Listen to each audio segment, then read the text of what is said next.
สบายดีเพื่อนๆทุกคนเนาะก็มื้อนี้เดี๋ยวเราสิมาสรุปผลการเทรดประจำเดือน11ว่า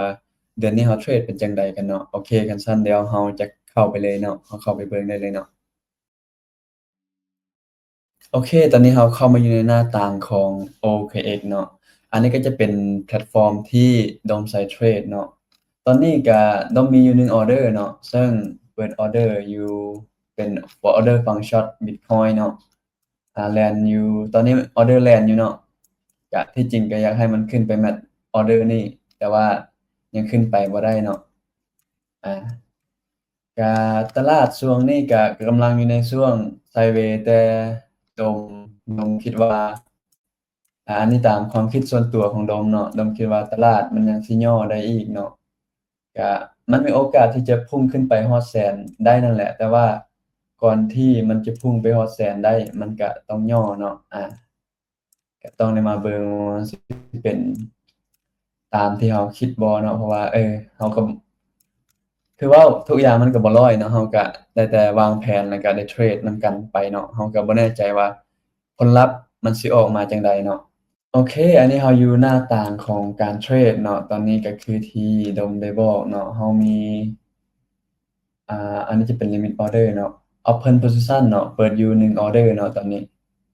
บวก1%นี่แหละแต่ว่าบ่ได้ซีเรียสเนาะค่อยๆให้มันไปเนาะแล้วก็ประวัติการเทรดที่ผ่านมาเนาะอันนี้ก็จะเป็นประวัติการเทรดที่ผ่านมาเนาะก็ได้เปิดอยู่หลายๆออร์เดอร์อยู่เนาะแต่ว่าเดือนนี้เราเทรด win rate การเทรดก็คือ100%เนาะก็คือดังที่ทุกคนเห็น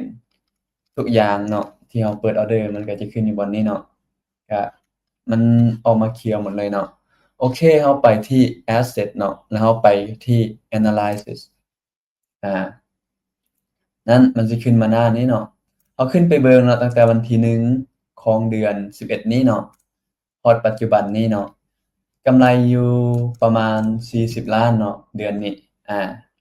แล้วก็อันนี้ก็จะเป็นกราฟชาร์ตของกำไรเนาะอือฮึอ่าซึ่งตอนนี้ก็กำลังแล่นอยู่เนาะเรามาเบิ่งฝั่งฟีเจอร์เนาะ อันนี้จะเป็นฝั่งฟิวเจอร์แล้วก็แต่ละมื้อที่เราเทรดเนาะมันก็จะมีตั้งแต่วันที่1เนาะเริ่มได้กำไรก็จะเป็นวันที่2วันที่3วันที่4วันที่5เนาะอ่าแล้วก็วันที่7วันที่8คือที่เห็นมานี่เนาะ total ทั้งหมดก็คือประมาณนี้เนาะแล้วก็ win rate ในการเทรดก็คือ100%เนาะตัวนี้เราได้ win rate 100%อันนี้ก็จะแต่ละมื้อเนาะอันมื้อนี้ก็วันที่28เนาะก็บ่ได้ปิดออร์เดอร์เทื่อเนี่ยมีออร์เดอร์ที่เปิดอยู่ก็บ่ได้ปิดเทื่อเนาะก็เลยมันยังบ่ได้ไหลอิหยังหลายเนาะอยู่นี่ก็จะเป็น total P&L ที่ได้เนาะtotal profit เสียเด้เดือนนี้เราบ่เสียเลยเนาะเราเทรด win rate 100%เนาะเดือนนี้average ก็อยู่ประมาณนี้เนาะ75เหรียญเนาะaverage เปอร์เซ็นต์ก็อยู่ประมาณ7%เนาะเทรดไปทั้งหมด23ไม้เนาะเป็น23ไม้ที่เราชนะหมดเนาะไม้ที่เสียก็บ่มีเนาะ break even ก็บ่มีเนาะ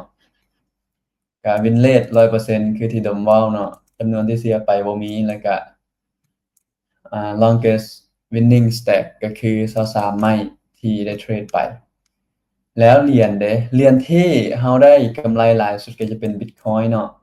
รองลงมาจะเป็น Ethereum